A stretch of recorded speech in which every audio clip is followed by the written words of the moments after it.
안녕하세요. 반갑습니다. 네, 처음 봐놓고 반갑다고 하면 좀 그렇죠. 네, 저는 96년 2월 3일에 구원을 받고요.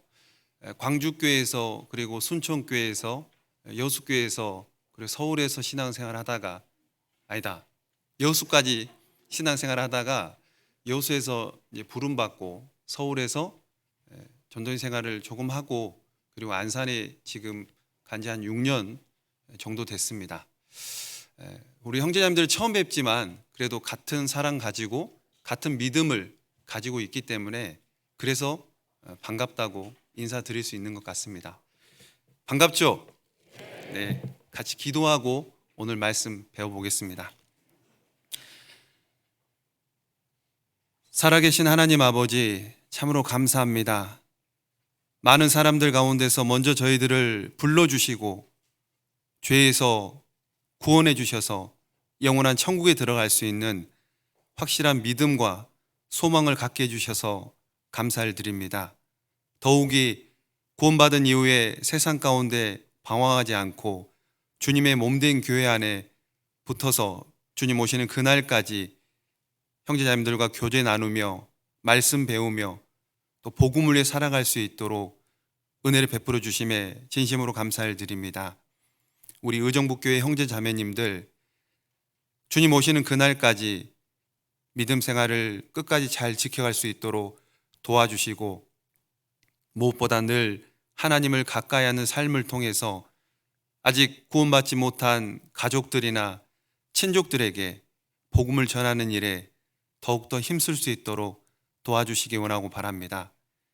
교회가 하고자 하는 모든 일 가운데서 하나님께서 앞서 행해 주시고 우리 의정부교회를 통해서 복음의 역사가 더욱더 많이 일어날 수 있도록 도와주시옵소서. 특별히 담임 목사님 해외 선교를 위해 또 나가 계십니다. 그곳에서 또 함께 해주시고 해외에서 복음을 전하시는 많은 선교사님들과 그 가정과도 하나님께서 함께 해주셔서 하나님의 역사가 더욱더 일어나게 해주시고 선교사님들 가정을 지켜주시기를 부탁을 드립니다. 오늘 마땅히 하나님께서 저희들에게 주시고자 하는 말씀을 통해서 교훈받기를 원하고 바랍니다.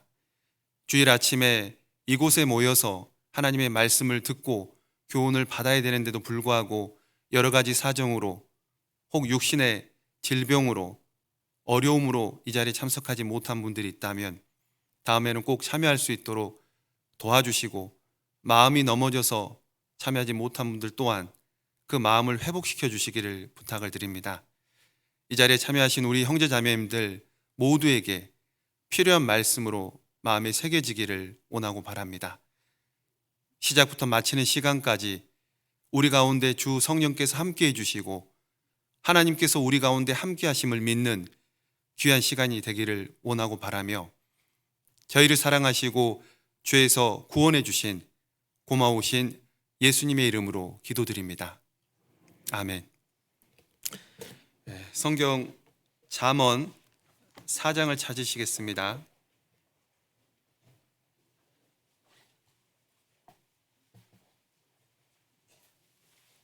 잠언 4장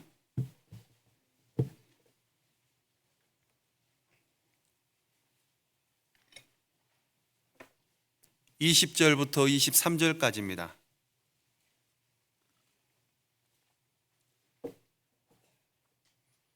잠언 4장 20절부터 23절까지 제가 먼저 읽겠습니다. 내 아들아, 내 말에 주의하며 나의 이르는 것에 내 귀를 기울이라. 그것을 내 눈에서 떠나게 말며 내 마음속에 지키라. 그것은 얻는 자에게 생명이 되며 그 온 육체에 건강이 됨이니라. 자, 23절은 다 같이 읽겠습니다. 무릇 지킬 만한 것보다 더욱 내 마음을 지키라. 생명의 근원이 이에서 남이니라.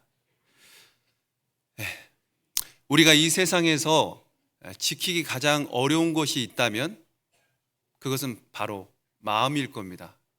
우리가 무언가를 계획을 했는데 그 계획이 끝까지 실행되지 못하는 이유가 마음이 무너졌기 때문입니다. 이 마음을 지키지 못해서, 또 어떤 낙담되는 일이 생기면 제일 먼저 무너지는 것은 바로 마음이에요. 그래서 이 마음을 지킨다라는 것은 결코 쉬운 일이 아닙니다. 창세기 4장에 보면 하나님께서 가인에게 너는 죄의 소원이 있지만 죄를 다스리라, 죄를 짓고자 하는 그 마음을 다스리라 말씀했거든요. 동생 아벨을 죽이고자 하는 마음이 가인에게 있었습니다. 그러나 하나님께서 그 마음을 지키라고 하셨어요. 그런데 가인은 지키지 못하고 동생을 죽이게 되죠. 참지 못한 거예요.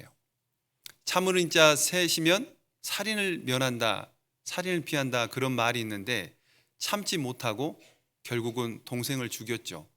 그것은 참지 못했다라는 것은 자기 마음을 지키지 못했다, 마음을 다스리지 못했다 생각해 볼 수 있습니다. 다시 말씀을 보면 20절에 내 아들아 내 말에 주의하며 나의 이르는 것에 내 귀를 기울이라. 그것을 내 눈에서 떠나게 말며 내 마음속에 지키라. 자, 하나님 말씀에 주의하고 하나님 말씀에 귀를 기울이라. 그리고 하나님 말씀에 눈을 떼지 말라, 그렇게 말씀하고 있어요. 그리고 하나님 말씀을 내 마음속에 지키라.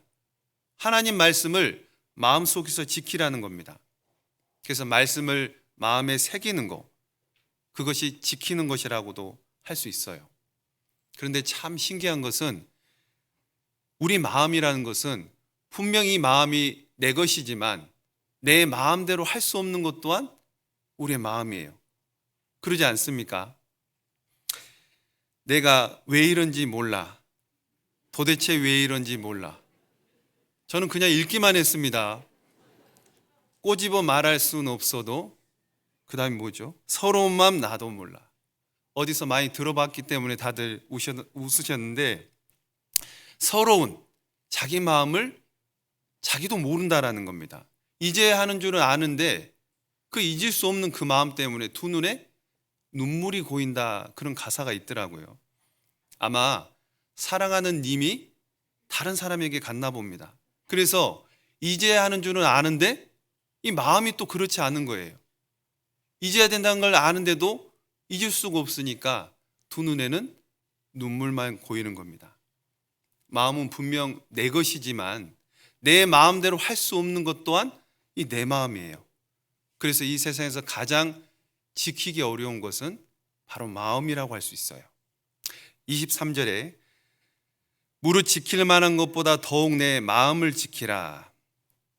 지킬 만한 것보다 더욱 내 마음을 지키라 그랬는데, 이 마음을 지킨다라는 것은 간단하게 세 가지만 생각해 보면요. 첫 번째로 마음을 지키라는 것은 주변 상황과 주변 사람들로부터 마음을 지키라는 거예요. 우리의 마음은 주변 상황에 따라 주변 사람들의 관계 속에서 마음이 공격을 당할 수 있어요. 사람과 어떤 관계를 맺다 보면 마음이 상하기도 하고, 또 마음에 화가 나기도 하고, 또 마음이 억울하기도 하고, 그런 마음에 좋지 않은 것들, 그래서 그런 상황이 주어지면 우리가 마음을 다스리기가 참 어렵죠. 사람이 미울 때가 있을 겁니다. 왜 미울까요? 물론 여러 가지 이유가 있을 겁니다. 여러 가지 상황이 있겠죠. 몇 가지만 말씀드려보면, 베푸는 건 인색한데 또 챙기는 건 기가 막히게 챙기는 사람, 밉죠. 말과 행동이 맞지 않는 사람, 또 미울 겁니다. 앞에서는 정말 잘한 척하지만 뒤에 가서는 대충 하는 사람, 그런 사람도 미울 겁니다. 쉽게 말해서 미운 행동하는 분 미울 수밖에 없죠. 그런데 이 마음을 지키라는 거, 이 사람들과의 관계 속에서 다칠 수 있는 그 마음, 상할 수 있는 그 마음을 지키라는 거예요. 근데 우리가 생각해 보면 미운 마음이 든다는 것은요, 지금 내 마음이 공격당하고 있는 건 확실해요. 왜냐하면 예수님께서는 원수를 사랑하라고 그랬는데 형제 자매는 원수가 아니잖아요. 근데 형제 자매를 미워한다, 미운 마음이 올라온다. 그러면 당연히 내 마음이 지금 공격당하고 있는 거예요. 그래서 바울은 그런 마음을 바울은 아니고 솔로몬이 그런 마음을 지키라고 말씀하고 있습니다. 두 번째로 마음을 지키라는 것은 모든 것을 동원해서 이 마음을 지키라는 겁니다. 우리가 화가 납니다. 그러면 당장 화를 낼 것이 아니라 여러 가지 방법을 써서 그 마음을, 화나는 마음을 다스리는 거. 예를 들어 정말 마음에 화가 올라와요. 그럴 때 심호흡을 여러 번 크게 해서 그 화를 누구리뜨린다든지, 아니면 그 화나는 마음을 꾹 참고 산에 가서 괴성을 지른다든지, 아니면 바다에 가서 그 넓은 바다를 보면서 화나는 마음을 털어버린다든지, 그 화나는 마음을 다스리는 방법을 찾으라는 거예요. 그러나 우리는 그리스도인이기 때문에 그리스도인다운 방법을 써야 됩니다. 말씀을 통해서 화를 다스리는 게 필요해요. 남이 나를 판단하고 나를 비방하는 소리가 들리면 어떻게 마음을 지켜야 될까? 그때는 모세를 생각해야 됩니다. 모세는 자신을 판단하고 자신을 비방하는 사람에 대해서 오래 참았어요. 모세는 온유함이 지면의 모든 사람보다 승하다, 그런 말씀이 있죠. 우리가 모세를 통해서 참는 법을 배워야 됩니다. 이성의 유혹이 올라온다. 그러면 요셉을 생각해야겠죠. 요셉이 어떻게 마음을 지켰는지. 물질의 욕심이 올라오면 엘리사의 종 게하시를 통해서, 그리고 마태복음 19장의 부자 청년을 통해서 그 물질의 욕심을 냈을 때 그들에게 주어진 결과가 어떠한지, 그걸 통해서 우리가 마음을 지켜야 됩니다. 그리스도인으로 사는 것이 너무 힘들다, 그래서 마음 지키기가 어렵다, 그러면 나사렛 이단의 괴수로 불렸던 바울, 복음을 위해서 온갖 고난과 핍박 가운데 살았던 그 바울을 생각하면서 우리가 마음을 지켜야 될 겁니다. 마음을 지키라. 지킬 수 있는 모든 것들을 동원해서 마음을 지키는 거예요. 그리고 세 번째로 마음을 지키라는 것은, 지킬 만한 모든 것보다 더욱 내 마음을 지키라. 세상에 지킬 것이 참 많죠. 법을 지키고, 나라를 지키고, 가정을 지키고, 심지어 약속도 지키는 거잖아요. 지킬 것이 많이 있지만 다른 어떤 것보다 마음을 지키라. 마귀는 우리의 신앙을 무너뜨리기 위해서 가장 먼저 마음을 공격합니다. 전쟁을 할 때 적들의 목표는 그 적의 장수예요. 장수가 죽으면요, 그 군대의 사기가 확 떨어져요. 그래서 가장 먼저 적의 장수, 대장을 죽이는 겁니다. 마찬가지로 마귀는 우리의 마음을 제일 먼저 공격하는 거예요. 마음이 무너져야 신앙이 무너지기 때문입니다. 그래서 우리는 반대로 지켜야 할 모든 것 중에서 이 마음을 지키는 게 중요해요. 잠언 25장을 한번 찾아보시겠습니다.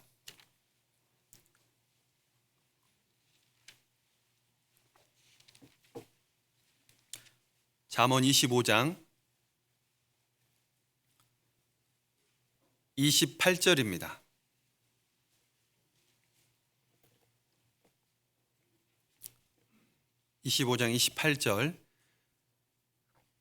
자기의 마음을 제하지 아니하는 자는 성읍이 무너지고 성벽이 없는 것 같으니라.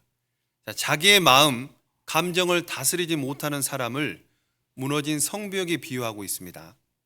솔로몬은 적으로부터 지켜줄 성벽, 마음에 비교함으로써 마음을 지키고 다스리는 것이 얼마나 중요한지 말씀하고 있어요. 성벽이 없다는 것은 적에게 성을 내주는 것과 같아요. 고대 사회는 지금과 달리 정복 사회였죠. 그래서 적들로부터 지켜줄 성벽이 굉장히 중요했습니다.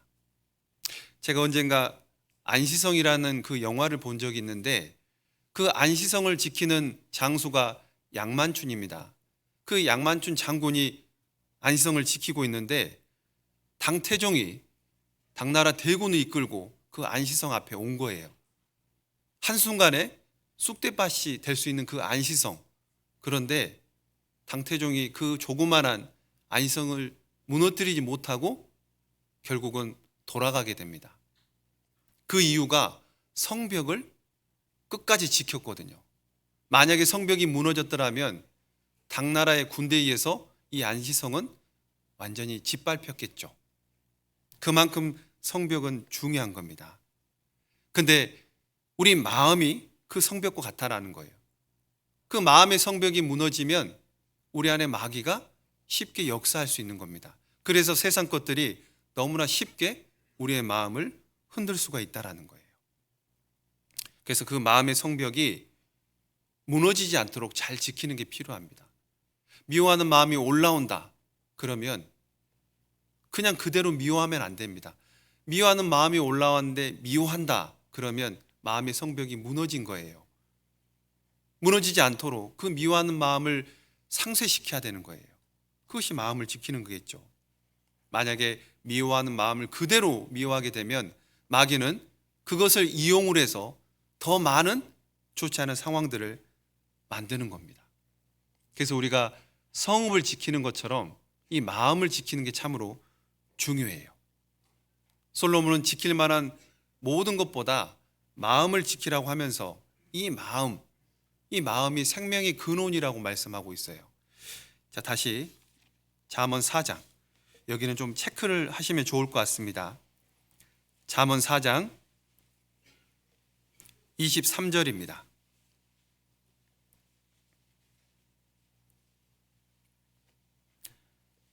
무릇 지킬 만한 것보다 더욱 내 마음을 지키라. 생명의 근원이 이에서 남이니라.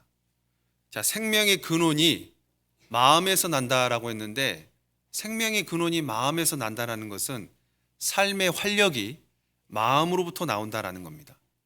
이 몸과 마음은 하나라고 할 수 있어요. 마음이 무너지면 몸도 무너지는 거예요. 그리고 삶의 활력도 잃어버리는 겁니다. 잠언 18장을 한번 보시죠. 잠언 18장 14절입니다.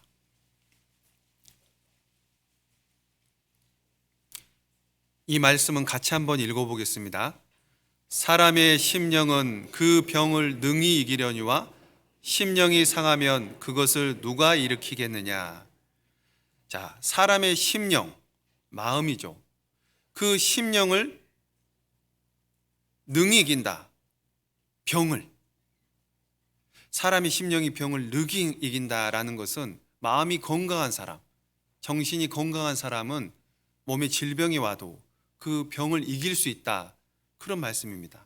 그런데 심령이 상하면 그것을 누가 일으키겠느냐. 마음에 병이 있거나 마음에 상처가 있다면 그것을 일으키기가 어렵다라는 거예요. 그래서 그 마음의 병이, 상처가 몸을 무너뜨리게 만드는 겁니다.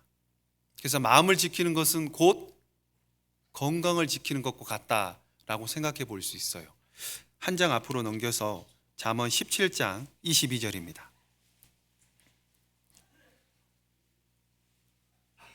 마음의 즐거움은 양약이라도 심령의 근심은 뼈로 마르게 하느니라. 자, 마음의 즐거움이 양약이 된다 그랬습니다. 마음의 즐거움은 양약이 된다. 아픈 몸이 치유되는 거예요. 마음이 즐거우면. 젊은 제가 이런 말씀 드려서 죄송한데요. 한참 팔팔할 때는 몸에 좋다고 하는 거 입에 대지도 않았습니다. 그런데 좀 시간이 지나니까요. 비타민 C는 기본이고 유산균, 그리고 홍삼, 그리고 비타민 D가 부족해서 주사도 맞았습니다. 갈수록 약이 필요한 그런 나이가 돼가는 것 같아요. 다들 건강 보조제 드시죠? 기본적으로 드실 것 같습니다. 그런데 다른 어떤 약보다 가장 좋은 약은 마음이 즐거운 겁니다. 마음이 즐거워야 건강이 좋아요. 건강한 몸을 유지하기 위한 3대 조건이 있어요. 제가 그냥 생각해 봤습니다. 다 아는 내용입니다. 건강이 좋은 조건. 첫 번째, 밥을 잘 먹어야 됩니다. 밥이 보약이잖아요.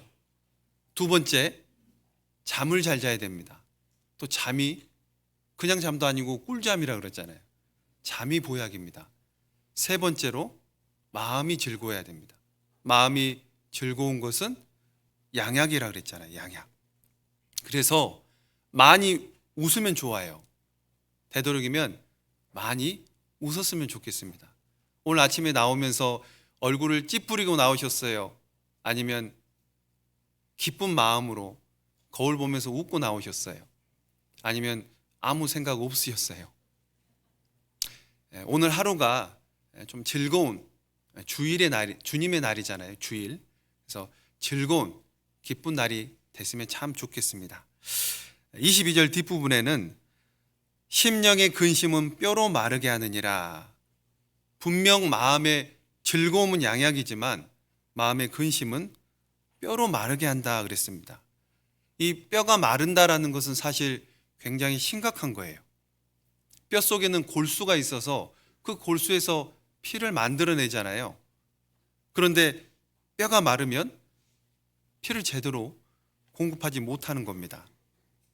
육체의 생명은 피에 있기 때문에 피를 생성하지 못하면 죽는 거예요. 다시 말해서 마음의 근심은 우리 생명을 위협하기도 한다는 겁니다. 우리가 신앙생활 하다 보면 마음에 근심되는 일들이 있을 겁니다. 그렇죠? 그러나 그 근심되는 마음 너무 오래 갖고 있으면 건강이 좋지 못해요. 그래서 근심하는 마음보다 그 근심을 기쁨으로 바꾸는 게 필요합니다. 느헤미야가 바벨론에서 포로 생활했던 그 유다인들이 다시 돌아왔을 때 그 유다인들에게 성벽을 같이 재건한 이후에 학사 에스라가 하나님의 말씀인 율법을 낭독하고 그 율법을 해석해 주게 되는데 그 말씀을 듣고 유대인들이 울었어요. 느헤미야 8장에 그런 내용이 나옵니다. 그 에스라가 전해준 말씀을 듣고 울었던 이유는 자신의 선조들의 죄, 그리고 자신들의 범죄, 그리고 율법에 대한 그 무지 때문에 자신들의 잘못된 모습에 반성하는 마음, 그래서 울었다라고 기록하고 있습니다. 그때 느헤미야가 유대인들에게 했던 말이 슬퍼하지 말라, 근심하지 말라, 오히려 하나님을 기뻐하라, 그렇게 얘기를 하거든요. 느헤미야 8장을 한번 보시죠.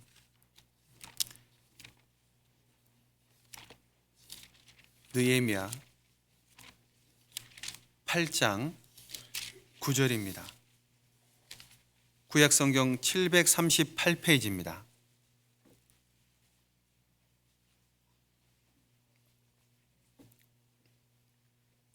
느헤미야 8장 9절 10절까지입니다.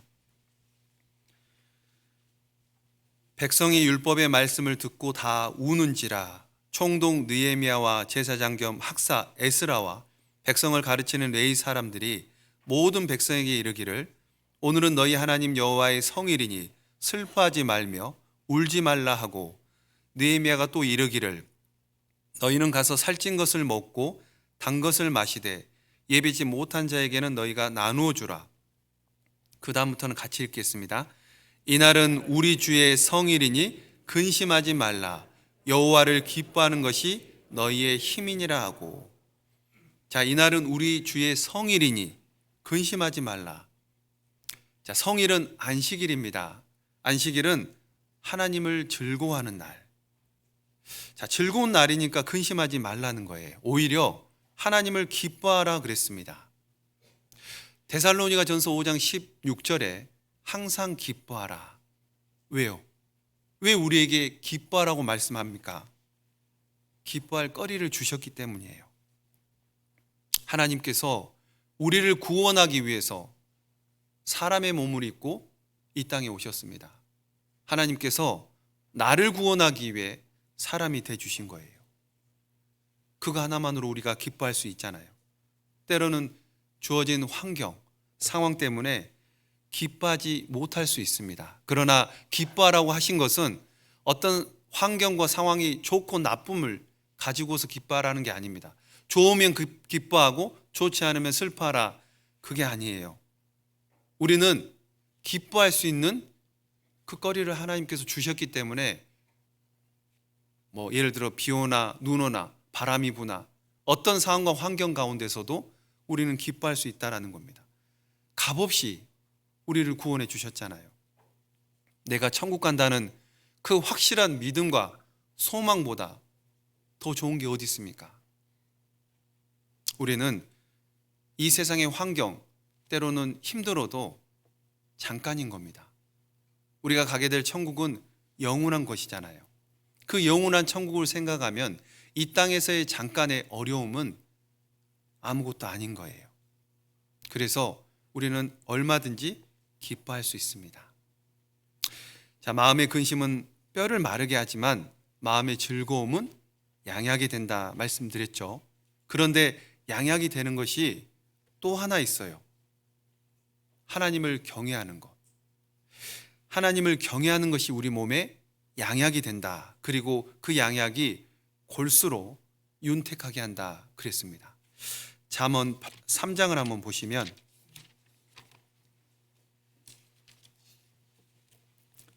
잠언 3장 7절 8절입니다.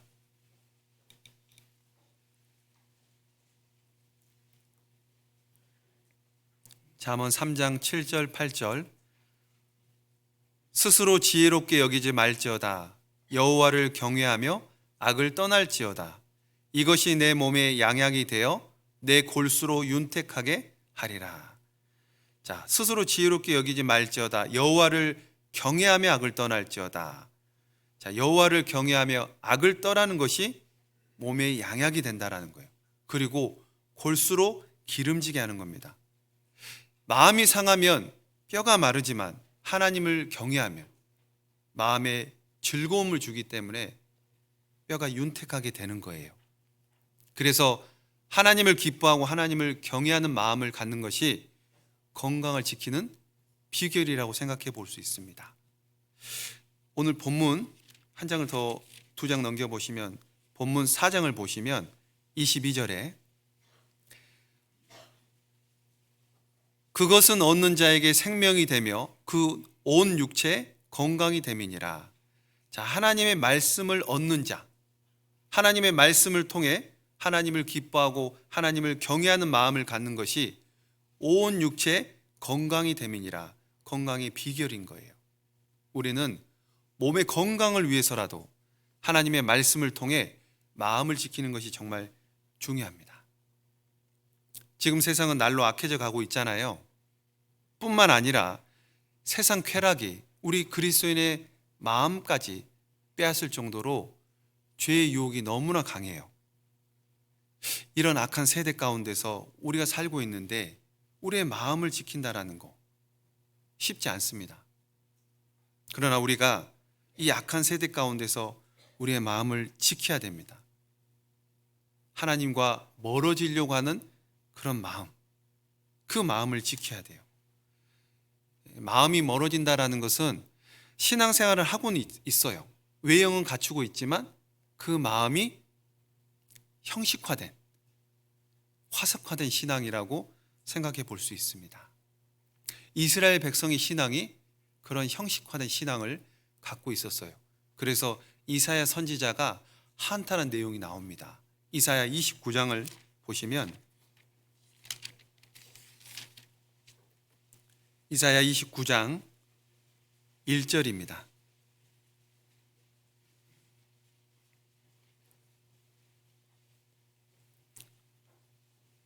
이사야 29장 1절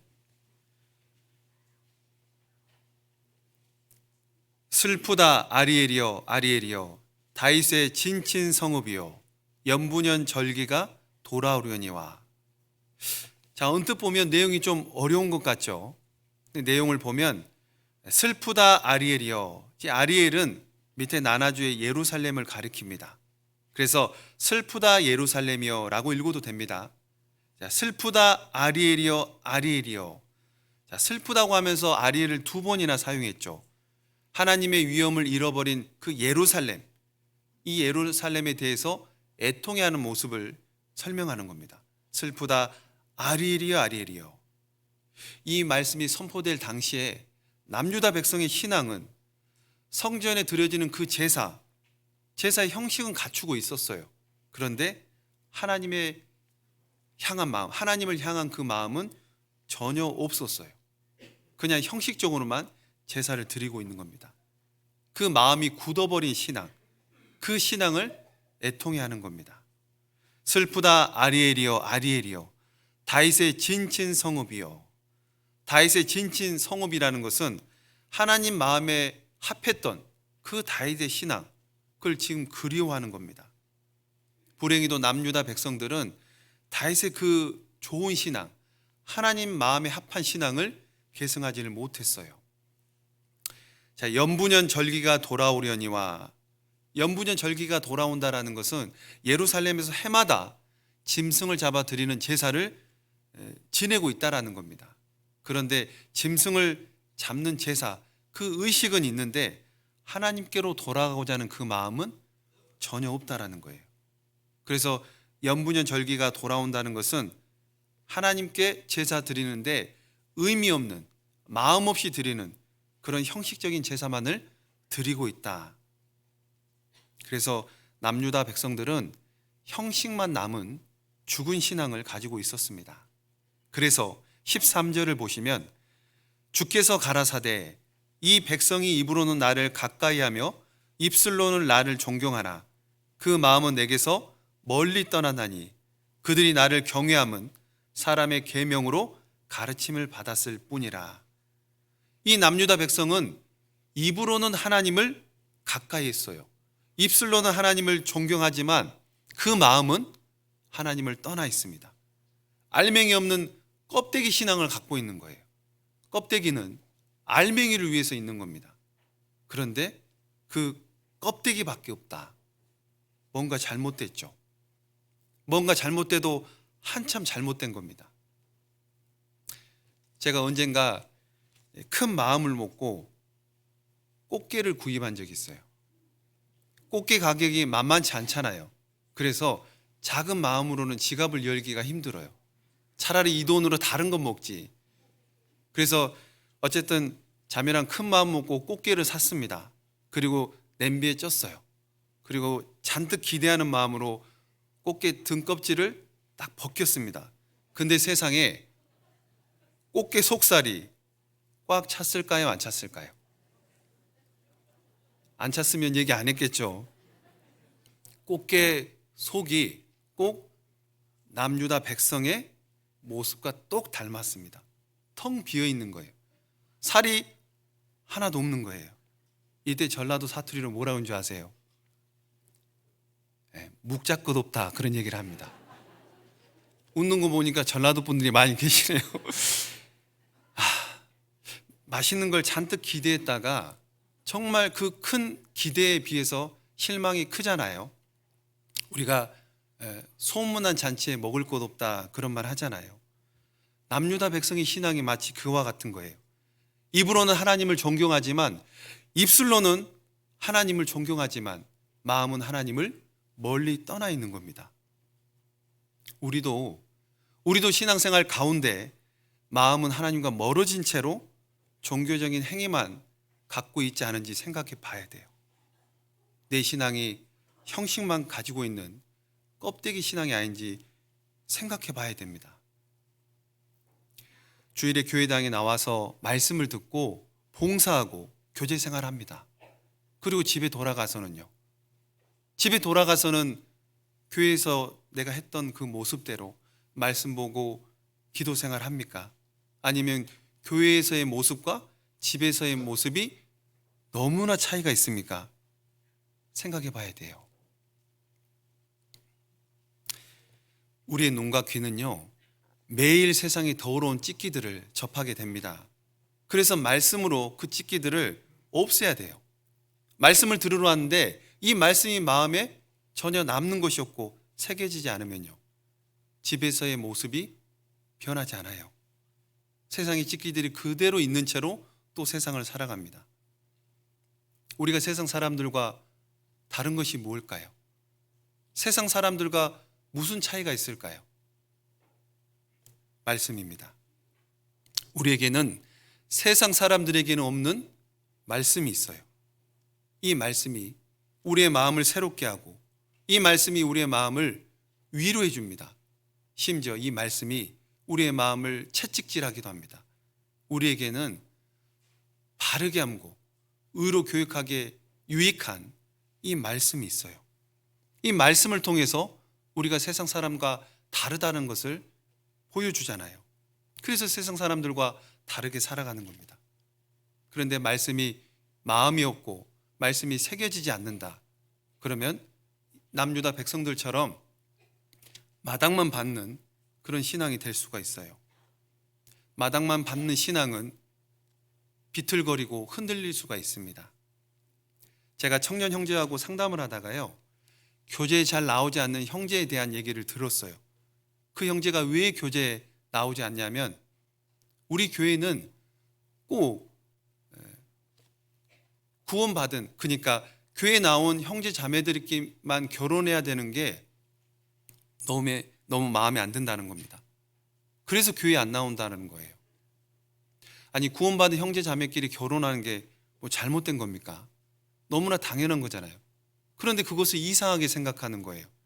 예전에는 세상 사람들이 우리 형제 자매들끼리 결혼한 거에 대해서 이상하게 생각했어요. 저 교회는 자기들끼리 결혼한다고. 근데 지금은요, 우리 안에 형제 자매들 가운데서도 그런 생각을 갖는 분들이 많지는 않지만 있습니다. 전도해서 구원시켜서 결혼해도 되지 않나? 그건 옳은 생각이 아닙니다. 구원받은 형제 자매들이 만나서 구원받은 가정을 이뤘을 때 교회가 튼튼해지는 거예요. 우리 교회가 지금까지 복음을 지킬 수 있었던 것은 바로 구원받은 형제 자매님들이 가정을 이뤘기 때문입니다. 그런데 생각이 변해가는 거예요. 당연한 것이 당연하지 않는 걸로 변해가는 겁니다. 왜 그럴까? 마당만 밟는 거예요. 교회는 나오지만 마음이 말씀과 멀어져 있어요. 마음속에 말씀이 새겨지지 않습니다. 그러면 생각이 점점점 말씀에서 멀어지는 거예요. 이 백성이 입으로는 나를 가까이 하며 죄송합니다. 입술로는 나를 존경하나 그 마음은 내게서 멀리 떠났나니. 마음이 하나님과 멀어지면 신앙은 비틀거리게 됩니다. 그리고 반드시 잘못된 생각, 잘못된 것을 취할 수밖에 없어요. 요한일서 2장 15절에 보면 이 세상이나 세상인 것들을 사랑치 말라, 그렇게 말씀했습니다. 이 세상을 사랑하는 거 분명 잘못된 것에 취해 있는 거죠. 돈을 사랑하면 일만하게 뿌리가 된다 말씀했는데 돈에 취하기도 하고, 믿지 않는 자와 멍에를 같이 하지 말라고 했는데 이성에 취하기도 하고, 일락을 좋아하는 자는 살았으나 죽은 자라고 했는데 오락에 취하기도 하고, 세상에 취하고 돈에 취하고 이성에 취하고 오락에 취합니다. 왜 그럴까요? 마음이 하나님과 멀어져 있기 때문에 그래요.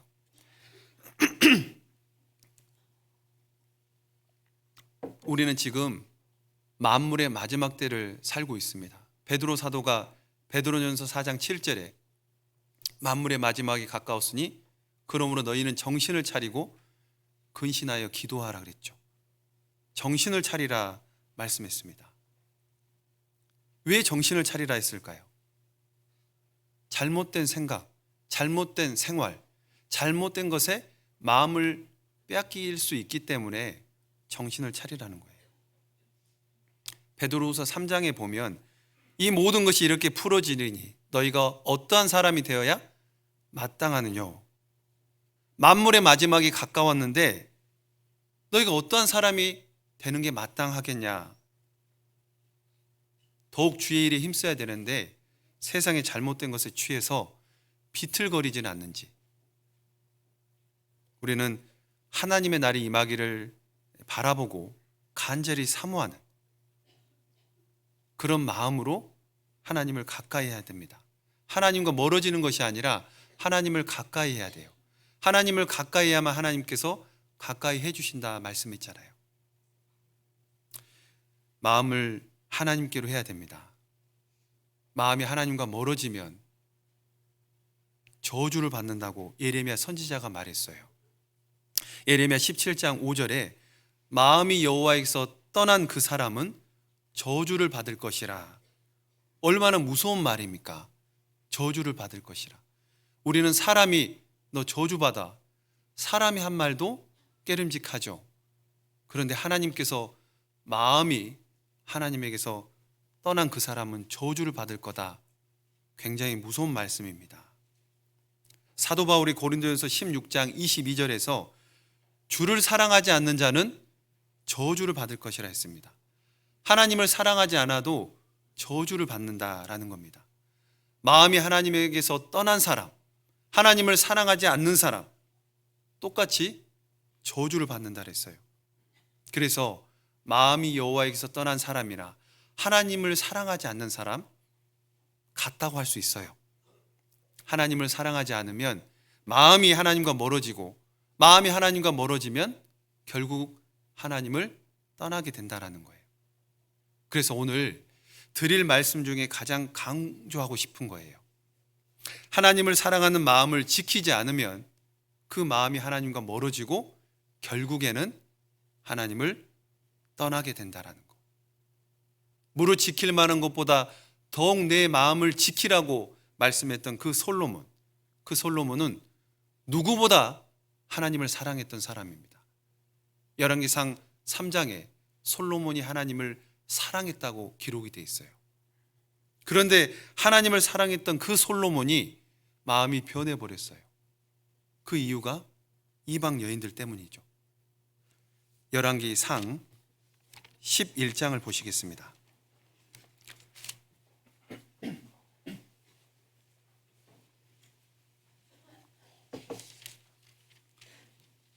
열왕기상 11장 1절입니다.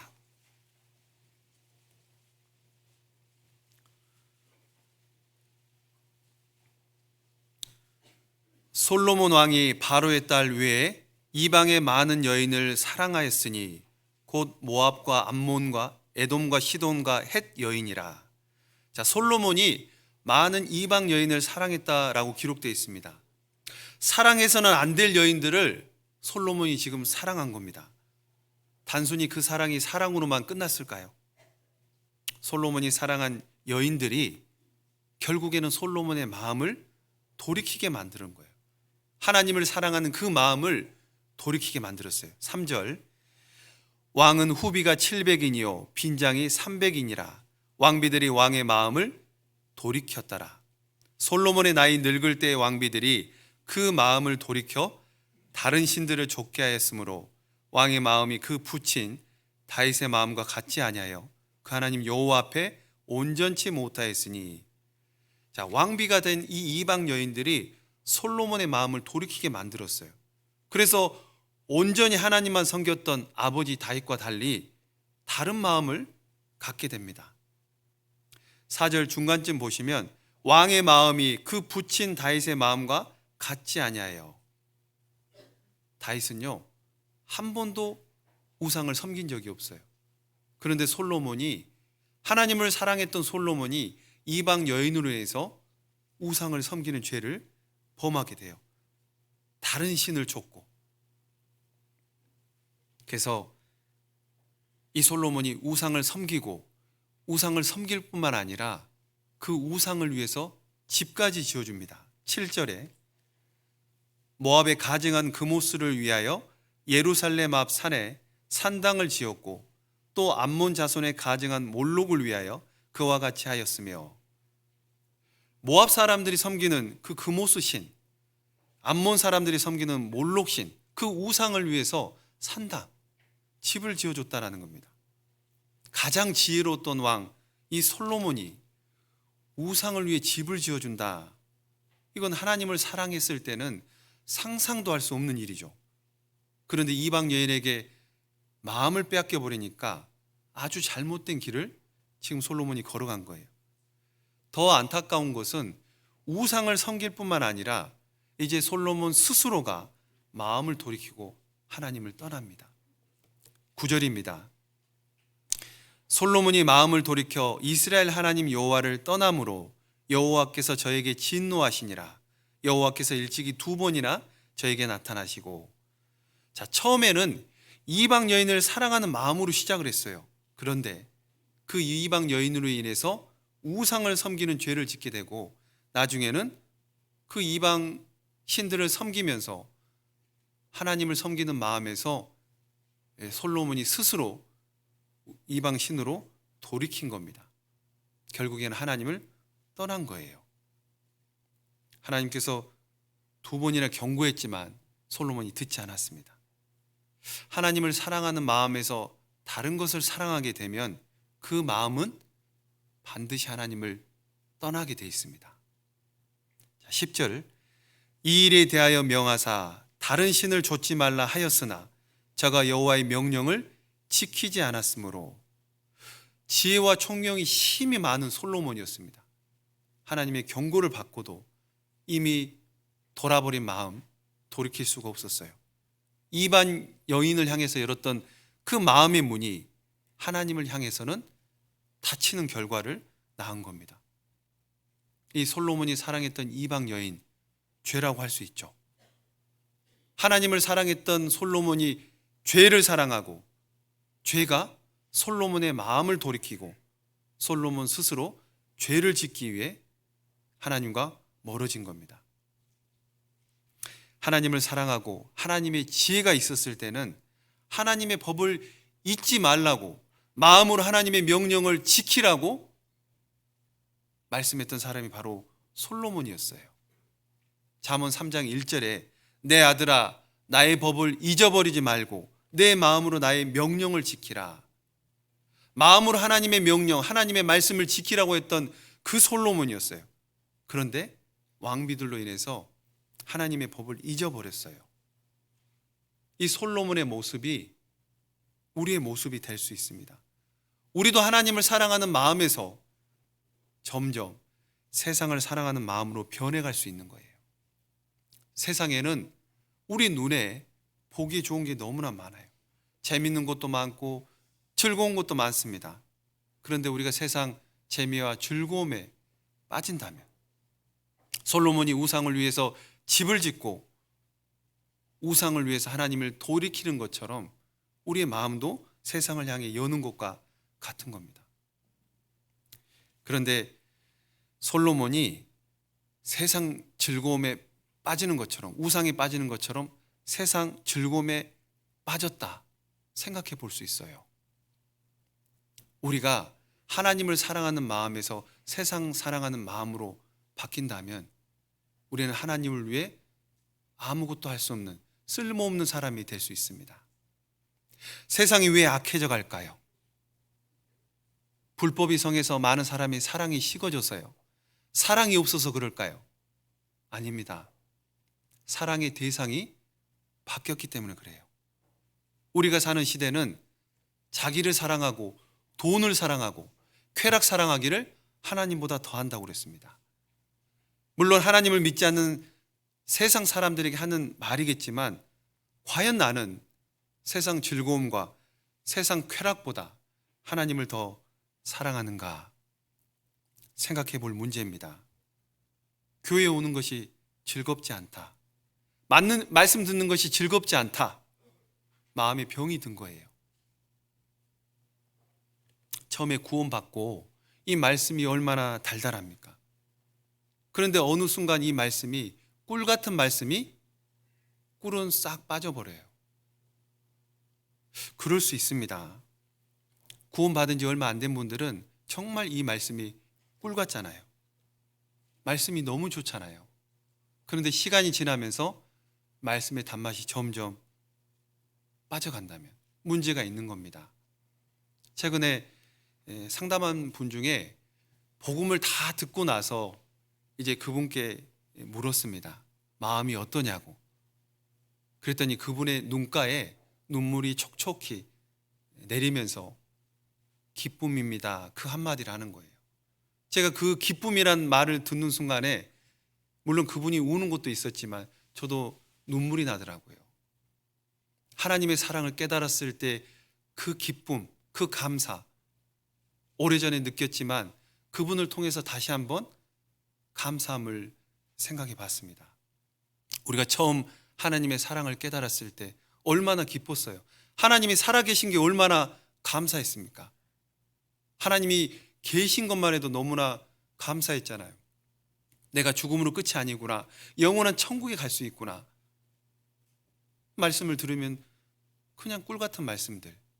그런데 점점 그 말씀들이 그 단맛이 빠지는 겁니다. 말씀의 맛이 변했다면 내가 잘못된 겁니다. 말씀의 맛은 변하지 않았어요. 내가 처음 구원받을 때부터 지금까지 말씀은 변함이 없습니다. 내 입맛이 변해버린 거예요. 우리가 음식을 먹는데 음식 맛이 없다, 음식에 입맛이 없다, 그러면 건강에 분명히 해를 끼치게 될 겁니다. 말씀에 맛이 없다, 문제가 있는 거예요. 그건 병든 겁니다. 그런 병든 마음을 그대로 방치해두면 언젠가는 교회에 오는 발걸음이 점점점 멀어지고 세상을 향한 발걸음으로 나아갈지도 모릅니다. 바울과 한때는 복음을 위해 동역했던 데마가 세상을 사랑해서 바울을 떠났습니다. 데마가 믿음이 없어서 바울을 떠난 게 아니에요. 세상을 사랑했기 때문에 복음에서 멀어진 겁니다. 우리가 신앙생활을 제대로 못할 수도 있어요. 때로는 죄를 지을 수도 있습니다. 그러나 하나님을 절대로 떠나서는 안 됩니다. 죄를 짓는 것과 하나님을 떠나는 것은 전혀 다른 문제예요. 사무엘이 이스라엘 백성을 다스릴 때 이스라엘 백성이 왕을 구하는 그 죄를 범했죠. 그러나 사무엘은 하나님을 좇는 데서 돌이키지 말고 마음을 다하여 하나님을 섬기라 그랬습니다. 비록 왕을 구하는 잘못된 죄를 지었지만 하나님을 좇는 데서 돌이키지 말라고 그랬어요. 죄를 지었더라도 교회와 멀어지는 것, 하나님 말씀과 멀어지는 것은 합당치 않은 겁니다. 사람과 다툼이 있다고 해서 교회를 나오지 않는 것, 그것도 어리석은 거죠. 누구 때문에 교회 못 나가겠다고. 그러면 누구 때문에 교회 나갔습니까? 그건 아니잖아요. 하나님 말씀을 듣기 위해서, 형제자매들과 교제하기 위해서, 우리가 복음을 위해서 쓰임받기 위해서 교제 생활하는 거지 사람 보고 교회 생활하는 거 아니잖아요. 마음에 상처를 입었더라도 더 기를 쓰고 교회를 나와야 됩니다. 솔로몬이 이방 여인을 사랑해서 우상을 섬기는 그 악한 죄를 지었지만 하나님을 떠나는 죄만큼은 짓지 않아야 되는데 그 죄로 인해서 하나님을 떠나버린 것, 그것이 더 악한 겁니다. 돈을 훔쳐서 집을 나간 자녀가 돈을 훔친 죄보다 돌아오지 않는 것, 그것이 더 큰 죄라고 할 수 있겠죠. 우리가 죄를 지었더라도 하나님을 좇는 데서 돌이키지 않는 것, 그게 더 악하다는 걸 생각해야 됩니다. 이방 여인에게 마음을 빼앗겨버렸던 그 솔로몬처럼 우리의 마음을 빼앗는 것들도 있다라는 걸 생각해야 됩니다. 호세아 6장입니다. 다니엘 다음에 호세아가 있습니다. 호세아 4장, 구약성경 1259페이지입니다.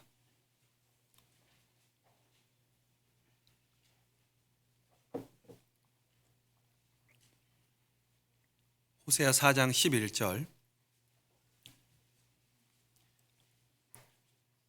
같이 한번 읽어보겠습니다.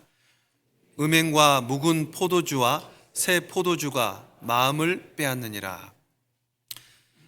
자, 이 호세아는 북이스라엘에서 활동했던 선지자입니다. 이스라엘 백성이 하나님 아는 지식이 없다, 그래서 이스라엘 백성을 책망을 했어요. 6절 말씀에 보면 내 백성이 지식이 없으므로 망하는도다. 자, 이스라엘 백성이 하나님을 아는 지식이 없었기 때문에 우상 숭배라는 음행을 저질렀어요. 여기서 11절에 음행이라는 것은 우상 숭배를 말하는 겁니다. 그 우상 숭배하는 마음이 하나님을 향한 마음에서 빼앗았다라는 겁니다. 자, 내 마음의 우상은 뭡니까? 무엇이 하나님을 위해 살고자 하는 그 마음을 지금 빼앗고 있습니까? 드라마입니까? 스포츠입니까? 어떤 여행이나 취미입니까? 우리 마음에 금송아지 같은 우상이 있다면 내어 버려야 돼요. 그 금송아지 우상이 있는 한 우리는 하나님을 위해서 온전한 마음으로 살아갈 수가 없어요. 그 우상이 있을 겁니다. 버리려고 노력하셔야 돼요. 어쩔 수 없어가 아니라 반드시 버리려고 노력해야 됩니다. 그러면 말씀의 맛이 달아질 거예요. 또 묵은 포도주와 새 포도주가 이스라엘 백성의 마음을 빼앗는다 그랬죠. 이 포도주는 즐거움을 말합니다. 묵은 포도주는 구원받기 전에 옛날 즐거움, 새 포도주는요, 구원받은 이후에 누리는 즐거움입니다. 구원받기 전에 즐겼던 죄, 구원받은 이후에도 여전히 즐기는 죄, 그 죄가 있을 거예요. 나에게 묵은 포도주는 무엇이고 새 포도주는 무엇일까 생각해야 됩니다. 그리고 신앙생활에 도움이 되지 않으면 버리려고 노력해야 돼요. 그렇지 않으면 하나님 뜻대로 살고자 하는 그 좋은 마음 다 빼앗겨 버립니다. 아가서에 보면 포도원 허는 작은 여우가 나옵니다. 그 포도원을 허는 작은 여우를 잡아야 돼요. 그 여우를 잡지 않으면 우리의 마음을 휘젓고 다닙니다. 그래서 하나님을 향한 마음을 빼앗아 버려요.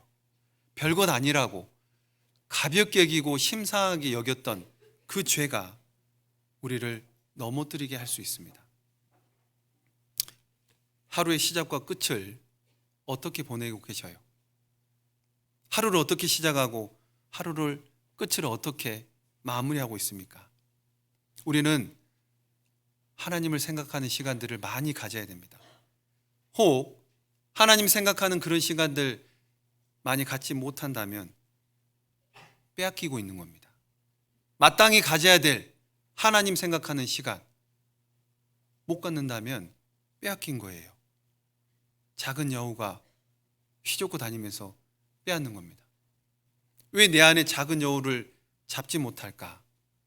경건의 시간, 묵상의 시간, 하나님을 생각해야 될 정말 중요한 시간을 다른 데 사용하는 거예요. 내 육신의 편안함과 즐거움과 재미를 위해서 조용한 시간에 말씀을 펼쳐놓고 묵상하고 기도하는 가운데 하나님을 생각하면 우리의 마음에 있는 여우를 잡을 수가 있어요. 새벽 공기 한 번쯤 마셔보셨죠?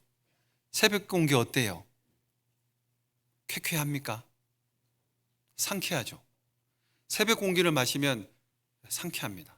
특히 산속을 걸어가면요, 그 산에 있는 공기 굉장히 맑잖아요.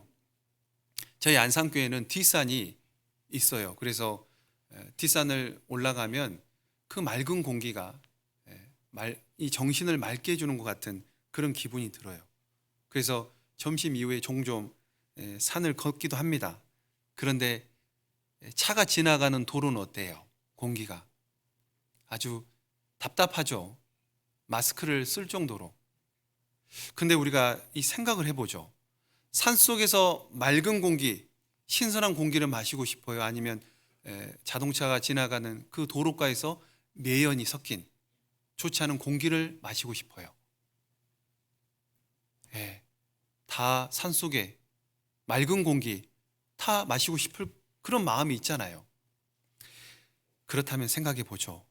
우리 육신이 맑은 공기를 원한다면 내 영혼은요? 내 영혼도 맑은 공기를 원하지 않을까요? 경건의 시간, 묵상의 시간, 하나님을 생각하는 그런 시간들이 많으면 많을수록 우리 영혼이 맑은 공기를 마시는 것과 같아요. 그 사실을 알면서도 내 마음을 즐겁게 하는 오락에만 마음이 빼앗기고 더 많은 시간을 보낸다면 우리는 맑은 공기가 더 좋다는 걸 알면서도 매연이 섞인 그런 탁한 공기 속에 살아간다라고 생각해 볼 수 있어요. 편백나무 많은 숲에 가보면 그 편백나무에서 나오는 좋은 거 있잖아요. 피톤치드. 그 피톤치드를 맡으면 되게 머리가 맑아지고 몸이 좋은 것 같아요. 그런데 그 편백나무에서 피톤치드가 왜 나올까요?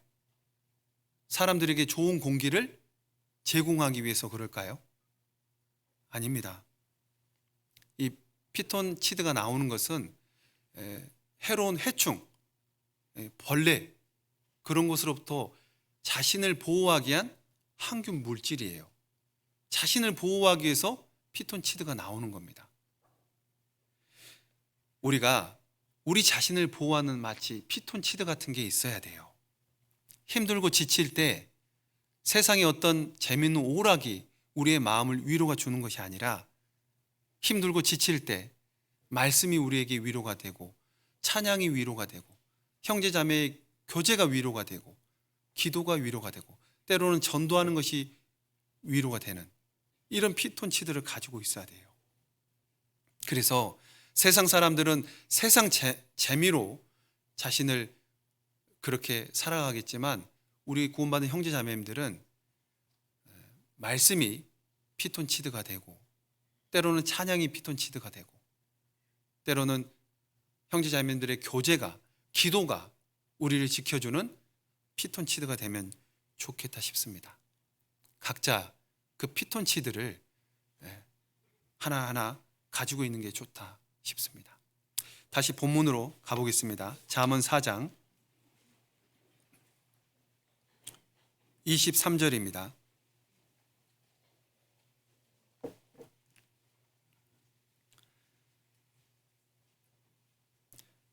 무릇 지킬 만한 것보다 더욱 내 마음을 지키라. 생명의 근원이 이에서 남이니라. 자, 지킬 만한 것보다 더욱 내 마음을 지키라. 자, 마음을 지키라. 이제 마음을 지키라는 것을 이렇게 생각해 봤습니다. 마음을 어디에 두느냐, 내 마음을 어디에 두느냐에 따라서 마음을 지킬 수 있다 생각이 들어요. 세상 사람들은 이 마음을 세상에 썩어질 것에 두죠. 돈이나 명예, 권력, 어떤 이성 등.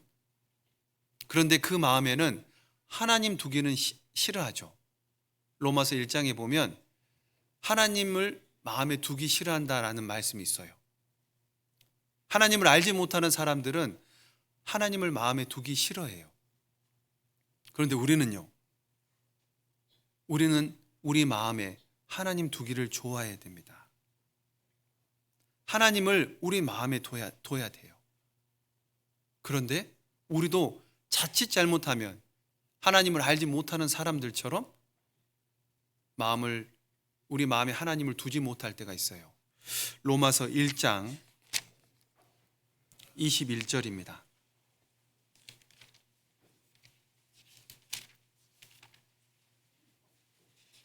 로마서 1장 21절.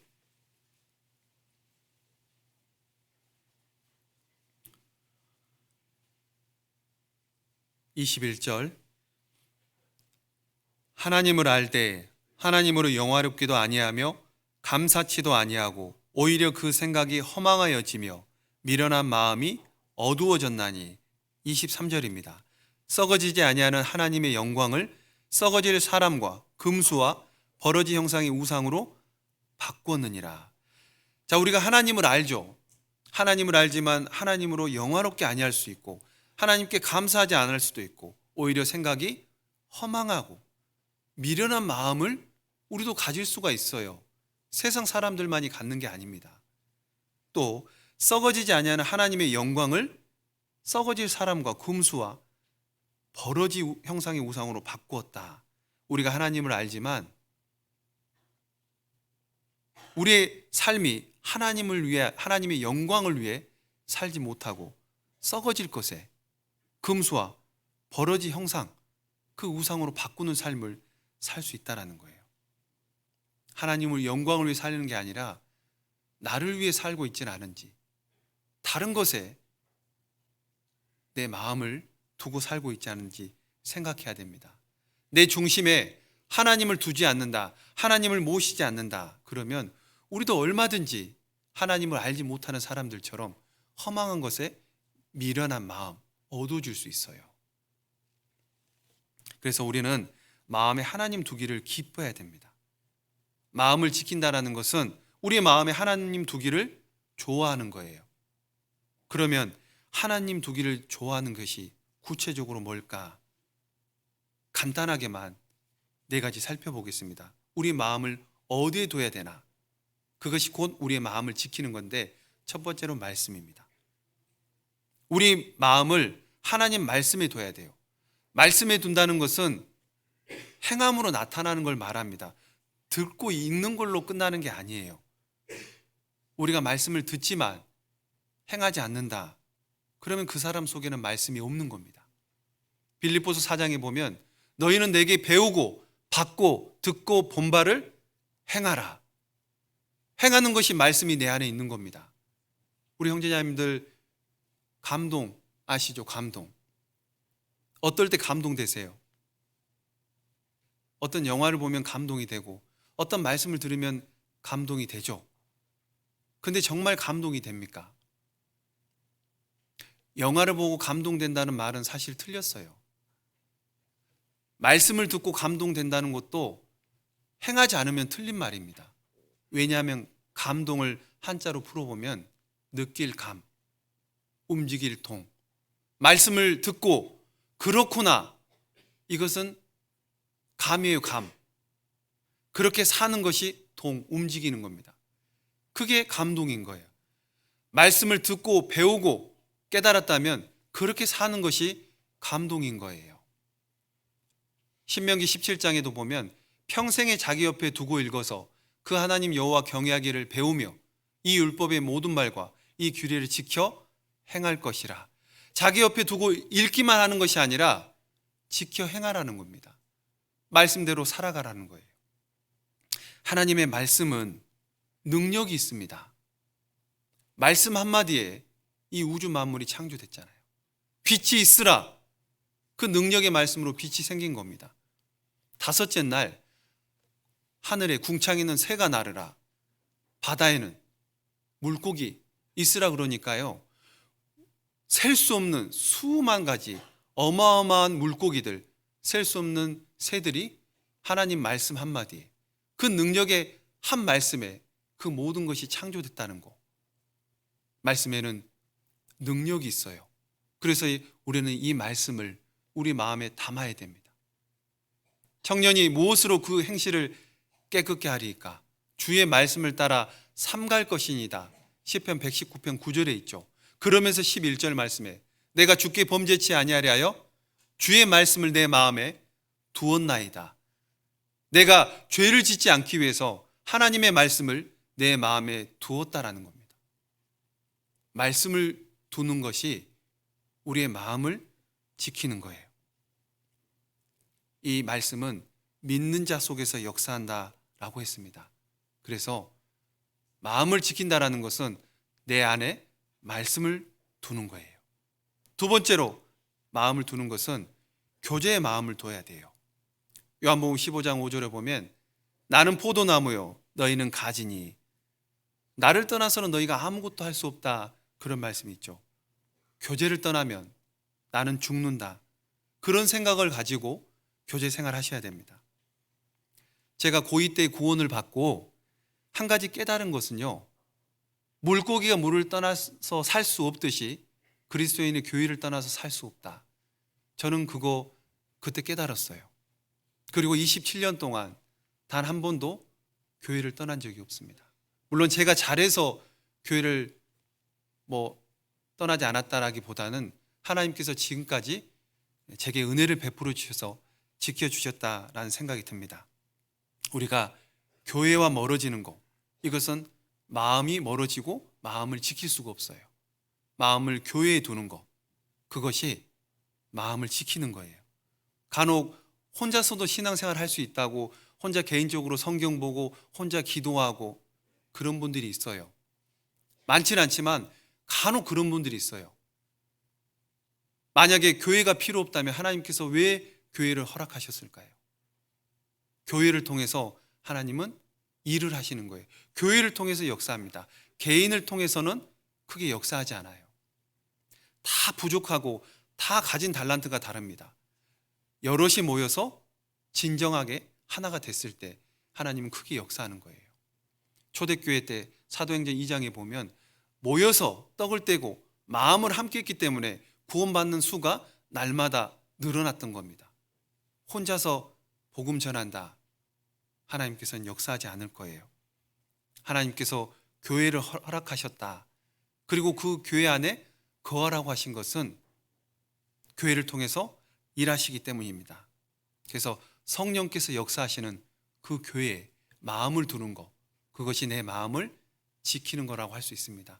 세 번째로 마음을 둬야 될 것은 형제 자매님 사랑하는 것에 마음을 둬야 됩니다. 예수님께서 제자들의 발을 씻기시고 새 계명을 주셨는데 그 새 계명은 서로 사랑하라. 옛 계명은 하나님을 사랑하고 내 이웃을 사랑하는 거죠. 하나님을 사랑하는 옛 계명을 지키는 사람은 당연히 형제 자매를 사랑하는 새 계명도 지킬 수 있어요. 요한복음 13장 34절에 새 계명을 너희에게 주노니 서로 사랑하라. 내가 너희를 사랑한 것 같이 너희도 서로 사랑하라. 그렇게 말씀했습니다. 왜 사랑하라 할까요? 교회 안에는 다양한 분들이 있습니다. 내 생각과 내 마음이 맞지 않은 분들이 교회 안에 있어요. 그런데 사랑하지 않으면 언제든지 문제가 생길 수 있는 곳이 바로 교회입니다. 그래서 우리는 서로 사랑해야 돼요. 사랑은 허물을 덮는다고 그랬어요. 잠언 10장 12절에 미움은 다툼을 일으켜도 사랑은 모든 허물을 가리우느니라.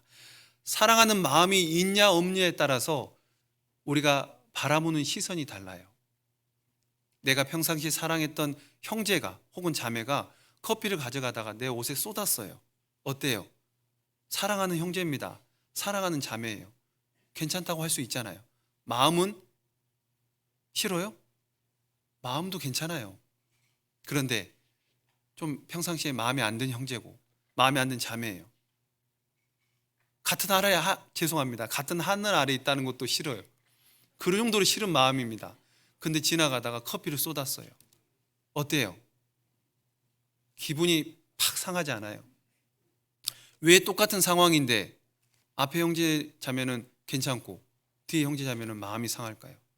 사랑하는 마음이 있고 없고에 따라서 바라보는 시선이 다른 겁니다. 사랑이 그만큼 중요한 거예요. 사랑은 모든 허물을 가리운다. 베드로 사도도 예수님께서 서로 사랑하라 그 말씀을 직접 들었잖아요. 그리고 베드로 전서 4장 8절에 무엇보다 열심으로 서로 사랑할지니 사랑은 허다한 죄를 덮느니라. 무엇보다 열심으로 사랑하라고 했습니다. 그래서 우리 형제 자매님들 서로 사랑하는 마음을 가졌으면 좋겠습니다. 저는 한 가지 늘 생각하고 있는 게 잣대 있죠. 잣대라고 하세요. 잣대. 전라도 사투리로 자를 잣대라 그래요. 잣대. 형제 자매들을 대할 때 이런 잣대를 댔으면 좋겠어요. 나에게 대는 잣대와 형제 자매에 대한 잣대가 달랐으면 좋겠어요. 나에 대해서는 엄중한 잣대, 형제 자매에 대해서는 관대한 잣대. 어떤 약속을 했어요. 나는 칼같이 지킵니다. 당연히 지켜야 되니까. 형제 자매가 늦었어요. 관대한 잣대를 대면 그럴 수 있지. 나한테는 그러면 안 돼요. 반대로 나한테는 관대한 잣대, 형제 자매에겐 엄중한 잣대 대면요. 나는 늦어도 괜찮아. 너는 왜 늦어? 그럼 안 되죠. 그런데 너무 관대한 것도 안 돼요. 자기한테도 관대하고 형제 자매한테 관대하면 약속 시간 아무도 안 지켜요. 좋은 게 좋은 거예요. 그건 좋은 게 아닙니다. 또 반대로 너무 엄중한 걸 각자에게, 나에게도 엄중하고 형제 자매에게도 엄중한 거. 나는 이렇게 사는데 너는 왜 그렇게 못 살아? 그것도 좋지 않아요. 네 가지 잣대 중에 우리 형제자매들은 어떤 잣대를 갖고 계셔요? 나에게도 엄중하고 형제자매에게도 엄중하다면 바꿔요. 형제자매에 대해서는 관대한 잣대로. 나에게는 관대한 잣대를 갖고 있는데 형제자매에게는 엄중한 잣대 갖고 있다. 바꿔야 됩니다. 꼭 그런 마음을 가졌으면 좋겠어요. 나에게 엄중한 잣대, 형제자매에 대해서는 관대한 잣대. 그런 사랑. 말로만 하는 건 사랑이 아닙니다. 우리 형제자매들 사랑하라고 했을 때 몸으로, 행함으로 실천해야 돼요. 제가 한 가지 경험이 있는데 야고보서 2장에 보면 이 말씀 찾고 한번 말씀드리겠습니다. 야고보서 2장 15절입니다.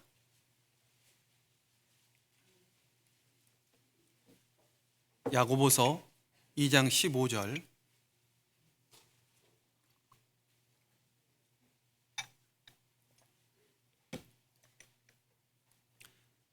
제가 읽겠습니다.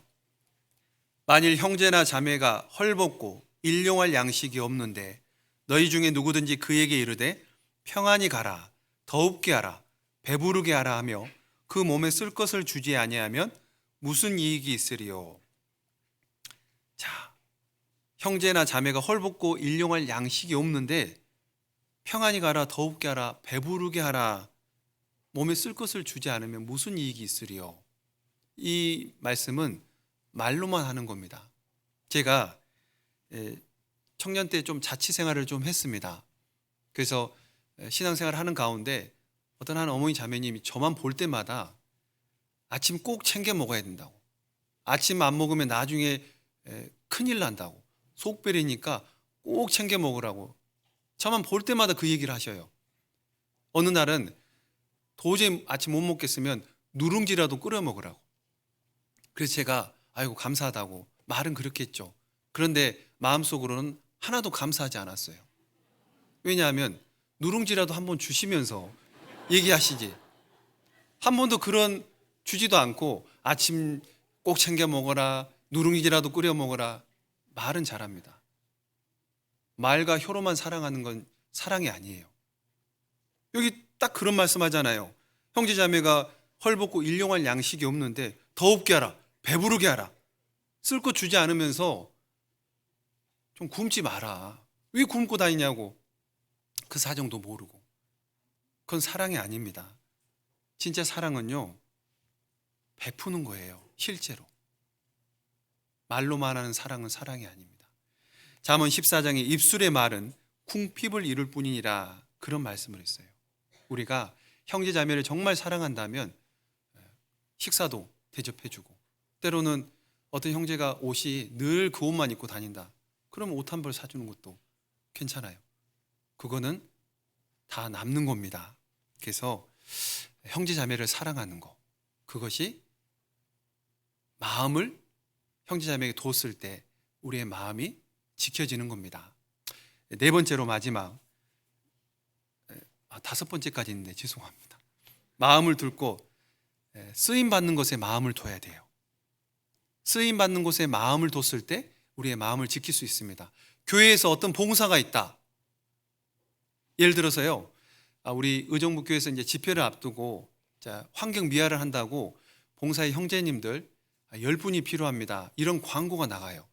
그러면 광고가 나가자마자 서로 제가 해야 됩니다, 저 꼭 10명 안에 끼워주세요, 저 그 봉사 못하면 안 됩니다, 이런 열정을 가지고 다들 서로 봉사하려고 그러면 어떨까요?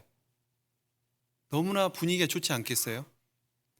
어떻게든 그 10명 안에 끼려고 내가 저 봉사 꼭 해야 돼, 이런 마음으로 우리가 봉사를 하게 되면 교회가 정말 아름다울 겁니다.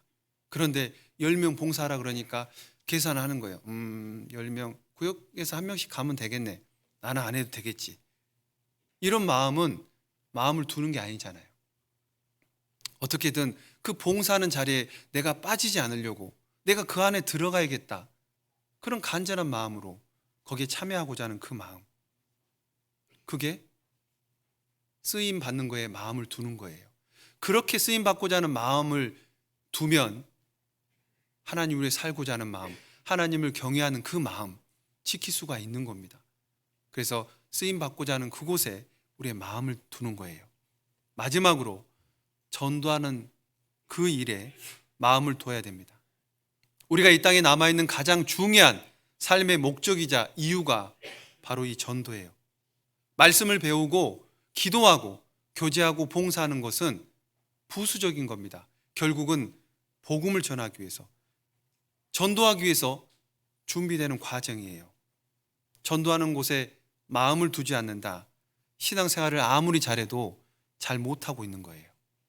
왜 우리가 경건하게 살아야 될까? 나는 이렇게 경건하게 살고 있어. 보여주기 위해서 그런 건 아니잖아요. 하나님은 깨끗한 그릇을 사용하시죠.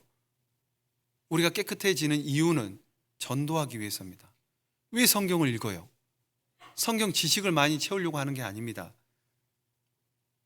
성경을 많이 알고 또 소망에 관한 이유를 묻는 자들에게 대답할 것을 항상 예비하기 위해서 우리가 성경을 읽는 거예요. 성경 읽는 것도 전도를 위해서입니다. 그래서 우리 신앙생활의 모든 초점은 바로 전도입니다. 교회 안에 또 4월 10일부터 교구 집회가 있더라고요. 우리가 집회가 있을 때마다 우리 형제자매들의 마음이 모여져야 돼요.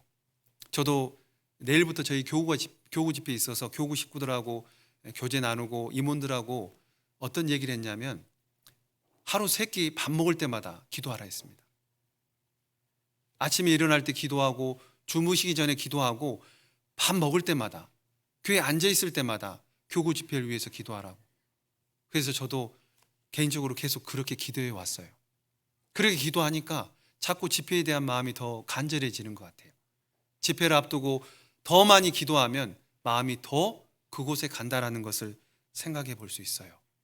그래서 우리가 마음을 지킨다라는 것은 우리의 마음을 어디에 두어야 되느냐, 우리의 마음을 말씀에 둬야 되고 우리의 마음을 교제에 둬야 됩니다.